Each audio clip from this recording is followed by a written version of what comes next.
Eu vou agora conversar com o senador da Bahia, Otto Alencar, diretamente de Brasília. Otto, Malu e eu, Nardelli, Abraão, estamos todos ansiosos para ouvir sua palavra. Você tá bom, meu querido amigo? Essa CPI, o que é que está acontecendo? Atualize a gente aí que eu estou ansioso. Ô, Mário, olha, bom dia, Malu, Abraão, a toda a equipe da Metrópolis. Ô, Mário, o que, na verdade, aconteceu foi que nós tivemos uma reunião na sexta-feira, remota, 10 da manhã, terminou exatamente às 12h30, e conversamos com o Renan para que ele desse conhecimento a todos nós do seu relatório. O relatório de 1.000 e tantas páginas, mas tem, claro, um resumo nesse relatório. Só que, para nossa surpresa, à tarde, estava nos jornais, na televisão, parte do relatório do Renan. E nós fomos surpreendidos. Fizemos contato, ele disse, olha, vazou. Então, quem vazou, na verdade, foi ele que pegou e liberou esse relatório. Como nesses 6 meses, para ser justo, Mário, com minha exceção, e talvez de Tassi Ereçati, todo mundo vazou, não há por que colocar o Renan na cruz, nesse caso. Então, vazou. Só que algumas coisas que foram colocadas na imprensa causou discordância dentro do grupo, tais como genocídio. Eu, Uhum. inclusive, questionei o Renan. Ontem ele me mandou o relatório à noite, 9h30, aqui em Brasília. Terminei de dar uma lida já 1 da manhã, mas não dá para ler um relatório de 1.000 páginas e ter consciência dele na sua inteireza. Essa questão do genocídio, ao pé da letra, significa extermínio de populações, seja por questões religiosas, étnicas ou até no caso que aconteceu no caso de Hitler, né, por racismo e por outras manifestações que devem ser repudiadas. Né? Eu não conheço nenhuma população indígena, uma outra população que tenha sido dizimada a propósito por qualquer homem do governo, nem o Pazuello, nem o Elcio. Então, ficou essa dúvida. Ontem à noite, eu fui ler o relatório nesse item. Ele modifica, através de um projeto de lei que será proposto assim que aprovar o relatório ao Congresso Nacional, esse conceito de genocídio. Mas eu acho que não deve prosperar, deve continuar o conceito atual de genocídio. Olha, o Renan fez um ótimo trabalho. As provas são irrefutáveis, são provas robustas de incitar a imunidade coletiva em vários locais, sobretudo em Manaus. Os medicamentos ineficazes, a negação da compra da vacina está evidente em 15 vídeos do presidente da República negando que vai comprar a vacina. Não há como descaracterizar-se isso, não há como. Essa questão da falta de kit de intubação, a influência, a improbidade administrativa, a corrupção do Roberto Ferreira Dias, o diretor do setor de logística do Ministério da Saúde, a ineficiência e incompetência do Pazuello em não disponibilizar oxigênio para Manaus. Então, tem vários crimes tipificados. Agora, ontem, o ajudante de ordem do presidente da Marinha deu depois na Polícia Federal dizendo que realmente o presidente tomou conhecimento da denúncia do deputado Luiz Miranda e não tomou providências de uma corrupção que estava sendo feita na compra da Covax, 1.200 bilhões de compra da vacina, que foi assinado um contrato sem autorização da Anvisa. Então, todas essas coisas estão contidas no relatório do Renan, que se esforçou muito, que trabalhou muito, que foi muito hostilizado pelos senadores governistas, mas muito hostilizado. Aqui o Jorginho Melo, o senador, quis brigar, quis agredir o Renan. O próprio senador Flávio Bolsonaro usou palavras de baixo calão contra o Renan, e talvez por isso, no relatório dele, que é um relatório que 95%, 98% está condizente com a realidade, ele tenha tomado e colocado letra de lei que pode não ter sustentação jurídica na análise da Procuradoria-Geral da República. Essa é a questão que nós estamos levantando. Então, se eu tiver fragilidade sem sustentação no Código Penal ou em qualquer outra legislação que possa punir crimes sanitários ou de qualquer ordem jurídica, pode ser que esse relatório não tenha sustentação em alguns itens. Outros itens não há como a Procuradoria-Geral da República recusar e reconhecer. Não, essas 600 e tantas mil mortes, as sequelas que ficaram de pessoas que tiveram Covid, os órfãos, os viúvos, os netos que perderam os aposentados. Mário, de 604 mil mortes, 70,13%, o número exato pode ser que tenha mudado, são de pessoas que tinham mais de 60 anos, 90% aposentados que deixaram de receber aposentadoria porque morreram. Sim, pode, se tiver a viúva, vai ter direito à pensão. Mas esses idosos aposentados que perderam as suas vidas, eles eram, na verdade, você sabe disso, eu sei muito bem disso, no interior do estado da Bahia, sobretudo na periferia, eram os provedores que recebiam o salário mínimo para comprar comida para seus netos, para seus filhos, para seus familiares.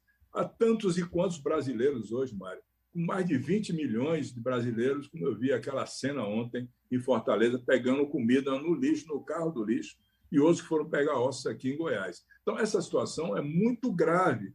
E é importante que essa gravidade chegue aos ouvidos e sensibilize o presidente da República. Se esperava que, numa pandemia, Mário, predominasse a razão, a ciência, o humanismo, a fraternidade. Isso não aconteceu com o presidente, que não foi a nenhum hospital público ver um doente, pegar na mão de um paciente para saber o que estava acontecendo na realidade. E dá tempo de se fazer isso, dele mudar essa maneira de ser.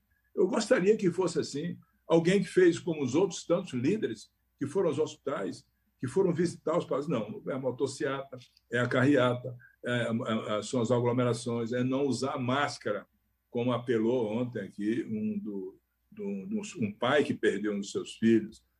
Por que não a máscara? Por que não a vacina? Por que continuar até hoje com o kit Covid, medicamentos ineficazes, que comprovadamente ineficazes por todos os laboratórios importantes do mundo, inclusive o Hospital Astra. Eu tenho aqui no meu gabinete um trabalho muito bem feito sobre a ineficácia disso, feita e acompanhado por pacientes que autorizaram fazer o tratamento e observar-se a falta de eficácia no tratamento precoce ou preventivo da doença. Então, essa situação, o Renan pode ter errado, mas ele pode ter errado por excesso. Tudo que tem excesso, Mário, dá para cortar e botar no jeito. Ruim é quando falta. Aí é que é o problema. Agora, Otto, você acha que, em função desse exagero, digamos assim, de Otto, começa a se criar, assim, eu estou percebendo, pode ser que não seja verdade, uma ideia de que, olha, esse negócio não vai dar em nada, porque no final vai para a Procuradoria-Geral da República, que a gente sabe como é que funciona e tal. E aí? Mário, não há como deixar-se de se reconhecer dentro da lei brasileira, no Código Penal, sobretudo no capítulo sobre crime sanitário e outros artigos do Código Penal, de se reconhecer que houve probidade administrativa, crime sanitário previsto no artigo 268 do Código Penal. Não há como deixar de se reconhecer crime de responsabilidade, peculato. O caso do Roberto Dias, o diretor de logística, é peculato explícito. O motoboy ia entregar dinheiro a ele na diretoria dele, saía da Precisa com dinheiro e levava e entregava lá, domicílio o motoboy entregava. Foi confirmado aqui, não há como se negar isso. Outros casos mais graves também do próprio Pazuello. Pazuello, quando eu o interroguei na oitiva dele, perguntei: ministro, o senhor tem algum domínio sobre a doença? O senhor sabe como tratar essa doença? Qual foi a resposta de Pazuello? Ela me chamou de doutor Otto, nem de senador, porque ele tinha tido uma lipotímia, ele se sentiu mal na salinha do café, eu tive que colocá-lo deitado, fazer uma posição de Trendelenburg, levantar as pernas para o sangue voltar para a cabeça e ele voltar a ficar normal. Ele me chamou até de doutor. Doutor, eu não quero agredir a medicina. eu não entendo nada da doença. Você acha que o ministro da Saúde pode dizer uma coisa dessa e ficar impune, Mário? Eu lhe pergunto, pode? Não pode. Se ele não sabia, não tomasse conta da vida do povo brasileiro que foi acometido com a doença. Uma doença, Mário, de alta letalidade. Nós temos quantos infectados hoje, de acordo com que o Ministério da Saúde e as agências todas têm colocado? 21 milhões de brasileiros foram infectados. Sabe qual é a maior desonestidade? A maior falta de integralidade é saber que, desses 21 milhões que tiveram a doença, 98%, por aí mais ou menos, 97%, vão cursar leve, assintomático, leve, moderado. Só que esses 3, 4% vão para a forma grave. E a forma grave mata muito. Então, morreram 600, então é só fazer a conta e vai ver que a letalidade da Covid-19 é em torno de 2,8%, 3%. Em Manaus foi mais. Em Manaus, de 450 mil pessoas da capital do estado do Amazonas que tiveram a doença, 16 mil foram a óbito. Se perdeu uma cidade pequena do estado do Amazonas. Então, a letalidade é muito alta. Como é que se coloca um general que não entende absolutamente nada da área de saúde, nunca tratou uma epidemia, uma endemia, não sabe nada absolutamente para ser o titular do ministério mais importante do governo Bolsonaro, que é o que cuida da vida, da preservação da vida das pessoas, e ele confessar que não sabia e assumiu o ministério? Isso não é crime? Não é crime sanitário? Não é crime contra a vida? Não é crime contra a humanidade? Não é. Como que não é? É sim, é claro. Então, tem alguns itens que não há como se descaracterizar que houveram esses crimes todos, que estão bem pontuados, com o aval de grandes juristas que assessoraram a todos nós aqui nesse período de 6 meses, Mário, que foi um período duro, talvez assim, da minha vida pública, o momento mais duro da minha vida, pelas ameaças em Instagram, Face, em aeroporto aqui em Brasília, com xingamento, com ameaça. Eu tenho no meu celular um chamador não identificado, que lá atrás eu mandei investigar, não consegui me descobrir, me ameaçava de morte com uma frase que era a mesma frase. Olha, para de fazer oposição ao governo, senão eu vou costurar a tua boca e botar uma vela na mão. Vela na mão é um revólver. Você mata o cara e bota na mão dizendo que reagiu. Negócio de miliciano, coisas bárbaras que eu sofri, que o Randolfo sofreu muito, que o Contarato, naquela sessão, ele sofreu, né? Homofobia, né? Foram várias coisas que você não pode imaginar. Esses 6 meses da minha vida, olha que eu tenho uma vida longa na política, que eu tivesse tantas ameaças e tantas dificuldades de analisar uma matéria tão importante como essa, que mexe com a vida das pessoas.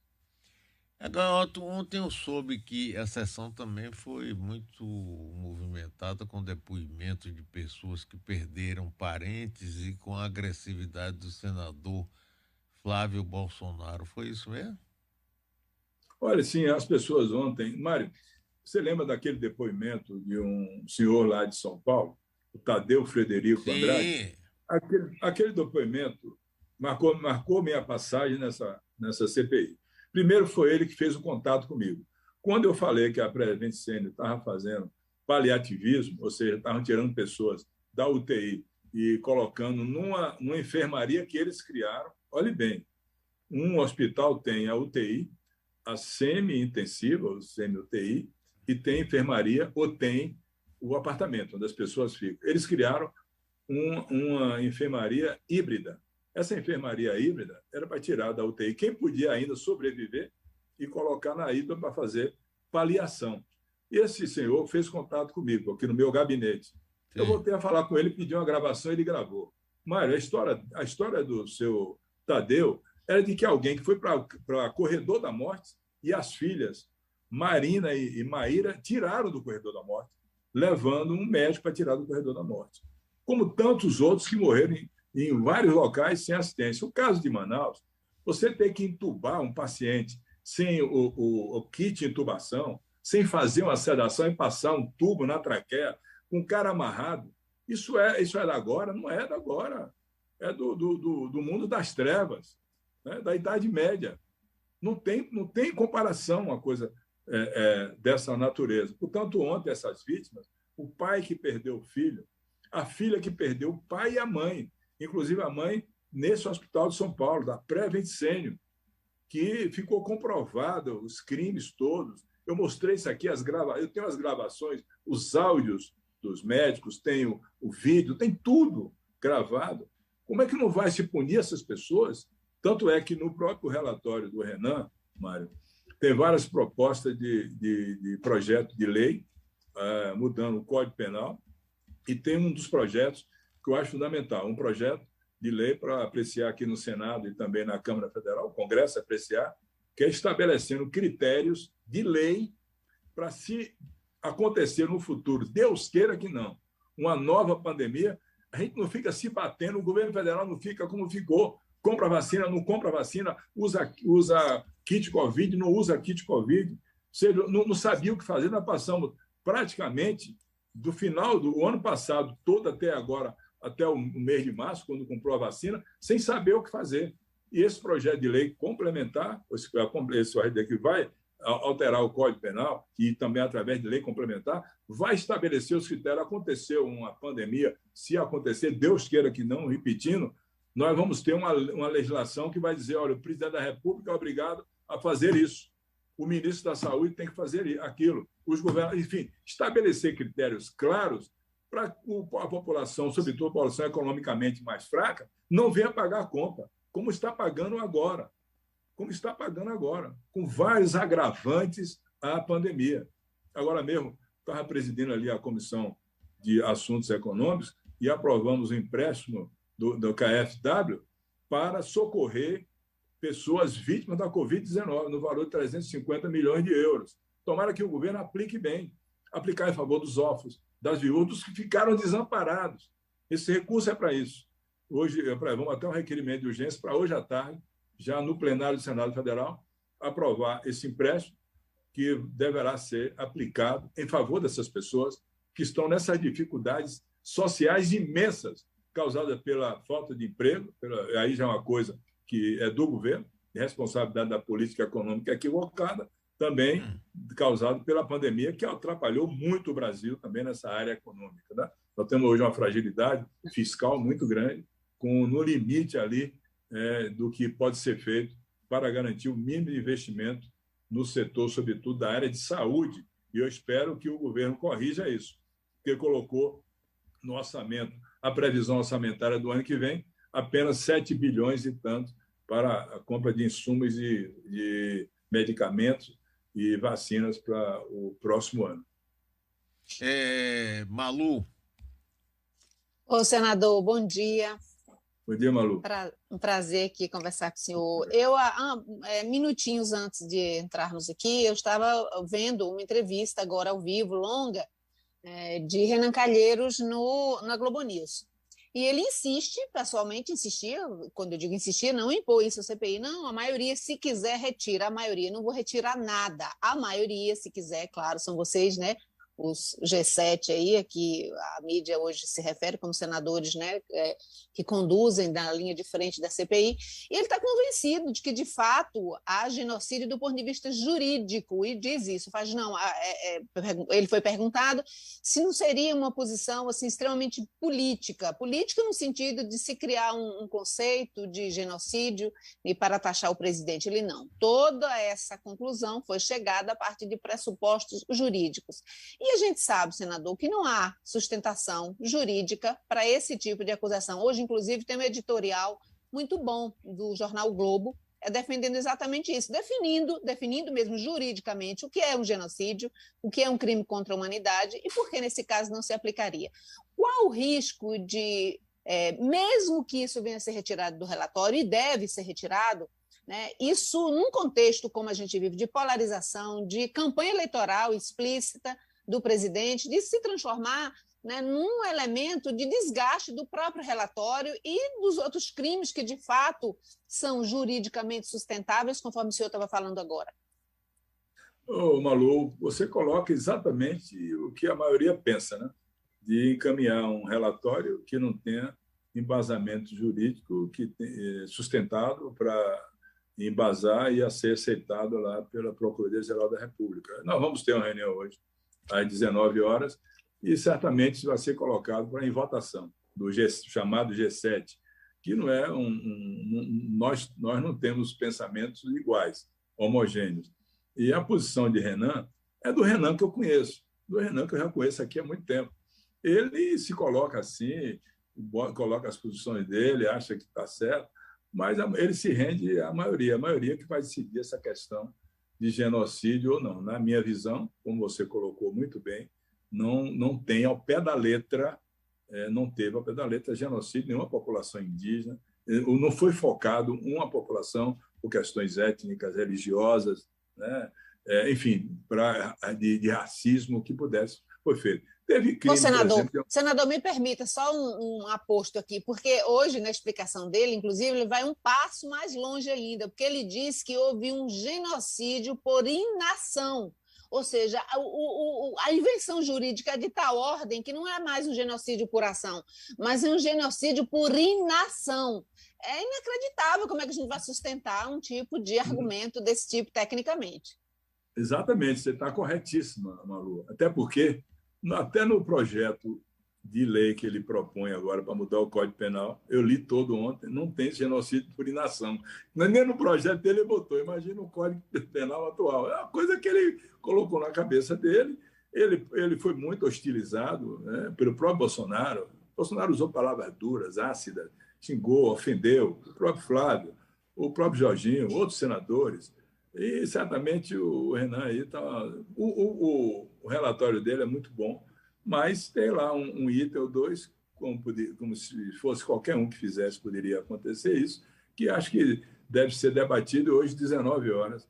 Vai ter essa reunião. Acho que vamos colocar isso em votação.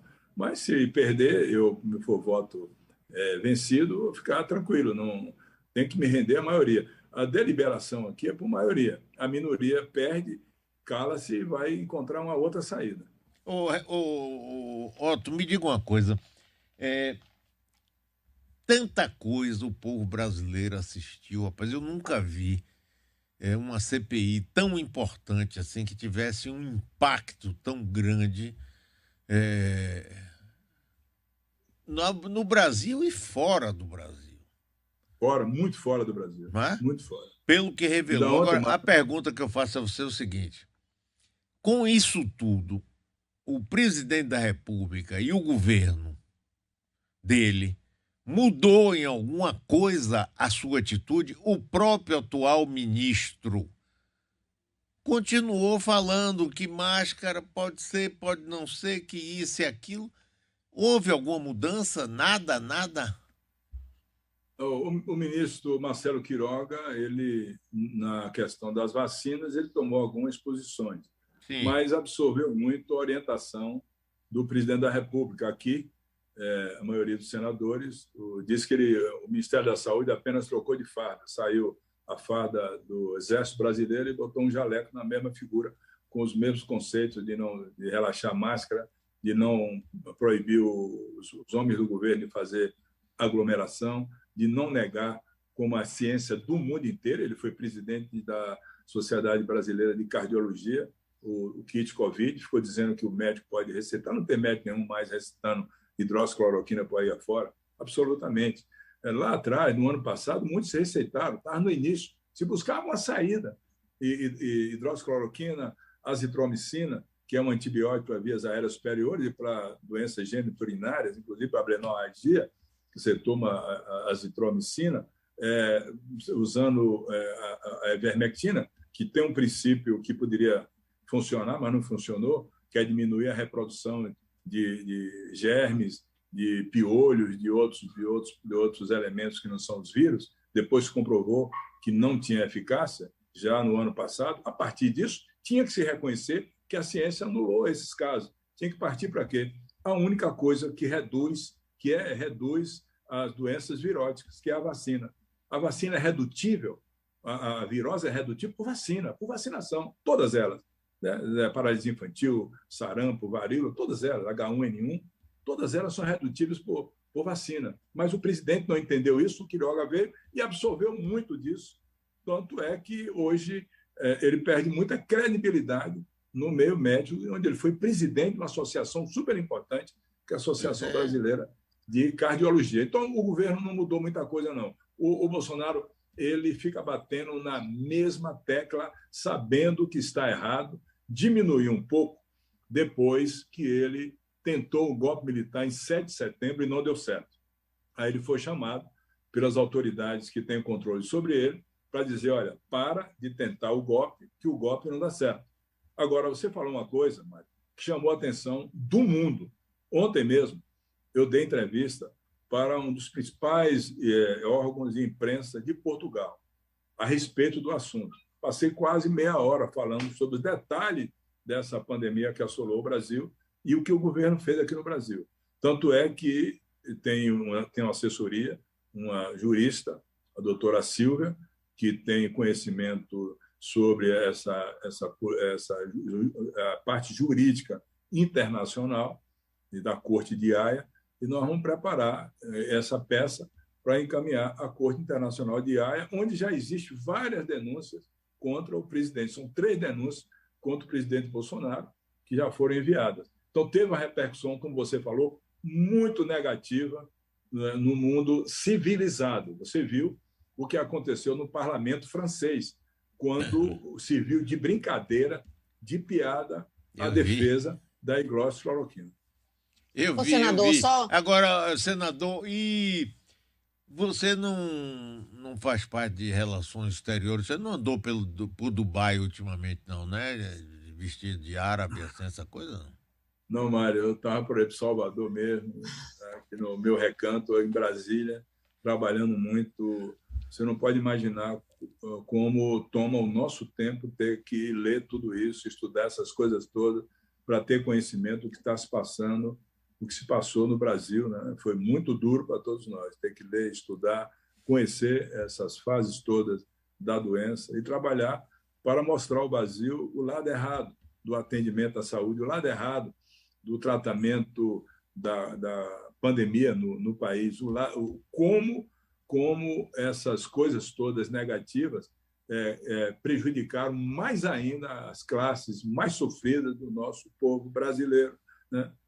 Das pessoas que têm dificuldades economicamente mais fracas, que não tiveram nenhuma saída, senão a mão da Prefeitura, do Estado e da União. Só que a mão da União vem muito fechada nesse sentido, para negar o atendimento correto às pessoas que foram acometidas e que foram a óbito nessa doença. Você sabe que... Ô, Mário, Peraí, Malu, você vai falar isso aí, claro, você está querendo fazer uma pergunta, mas eu só ia fazer uma observação. Isso tudo, Otto, que você sabe, nós somos amigos há muitos anos, né? Eu acho que é a preparação para você entrar na campanha para governador no próximo ano, mas deixa para lá. Diga, Malu. Não, era só uma observação também, uma observação trágica, né? Mas nessa história da defesa... Diga, Otto, responda. Não pode falar, Malu. O Mário, ele sempre volta nessa pergunta aí. Já disse a ele que a hora de decidir isso é lá em abril, por aí, né? Aliás, Mário, eu tenho uma frase que é muito minha, que eu ouvi uma vez de um grande amigo seu, que tinha os cabelos brancos como os meus. Ele disse uma vez, olha, ele me chamava muito Doutor Alencar. Doutor Alencar, não vá assim, não. Só se toma decisão na política quando o momento exige a decisão. Quando toma antes é precipitado. E quando toma bem depois é meio retardado. É isso aí. Doutor Alencar, tome cuidado, não vai frente assim rápido.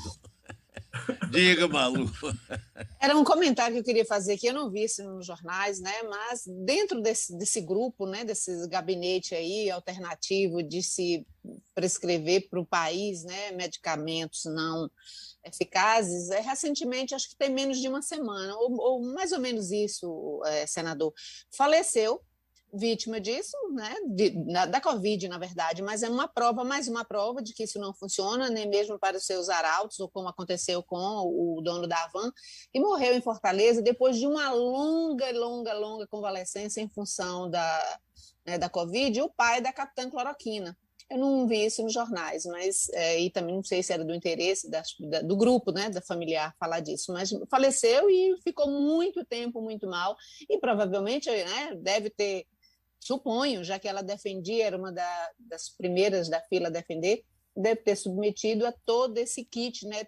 Tratamento precoce, e o velho da van até inventou que tinha 2 tipos, né? Ela tinha um tratamento prévio e depois tinha o tratamento, ou seja, eram duas categorias, e a mãe dele, inclusive, foi submetida a tudo isso. Então, é mais uma morte de um primeiro escalão aí, dentro do núcleo do primeiro escalão, de quem defendia essas coisas, mas uma prova de que isso nunca funcionou e nem poderia, porque cientificamente a gente já sabe muito bem para que servem, né? Como o blá blá blá dos Renzi da vida. É isso mesmo, você tem razão. Dentro da própria família do presidente Bolsonaro, a esposa dele se vacinou, o filho Eduardo se vacinou, Flávio se vacinou também. O presidente, assim que surgiu a vacina, teve o cuidado, teve um gesto muito importante de filho, foi no interior de São Paulo, disponibilizou a vacina para sua senhora mãe, que se imunizou e, felizmente, graças a Deus, está com saúde. Ou seja, existe uma discordância dentro da própria família do próprio presidente da República. Ele não quer dar o braço a torcer, porque ele defende isso até hoje, em função, talvez, até para não ser penalizado, né? Dizer, não, quem sabe, amanhã aparece uma alma aí, uma alma que queira falar, e diga, a hidroxicloroquina funciona. Mas não funciona. Como eu falei, o ano passado, muitos médicos até prescreveram, mas depois que foi constatado, do ponto de vista científico, que não tinha validade, porque é uma medicação para protozoários, como eu tive aquele debate com a doutora Nise Yamaguchi. Inclusive, eu tenho um vídeo aqui, eu tratei a doutora Nise o tempo inteiro como senhora, doutora e vossa senhoria. Em nenhum momento eu só discuti o tema médico, foi quase com uma coisa que cai no vestibular. Vestibular para medicina cai diferença entre protozoário e vírus. Cai tranquilamente. E as pessoas acertam. Entendeu? Não acertou, lamentavelmente não acertou. Mas mas você ri, né, Marcos? Porque eu gostei. Pois é. Eu gostei. Teve sacana que disse que você nem médico era. Foi mostrar o diploma e professor universitário. Eu tive que mostrar meu diploma e mostrar que eu fui professor da Universidade Federal da Bahia, da cadeira de ortopedia e traumatologia, com Moisés Wolfowitz, com Moisés Schipper, com Remilson Domenech. Passei tantos anos dando aula, rapaz. E o cara botou um fake news que todo mundo acreditava que eu não era médico.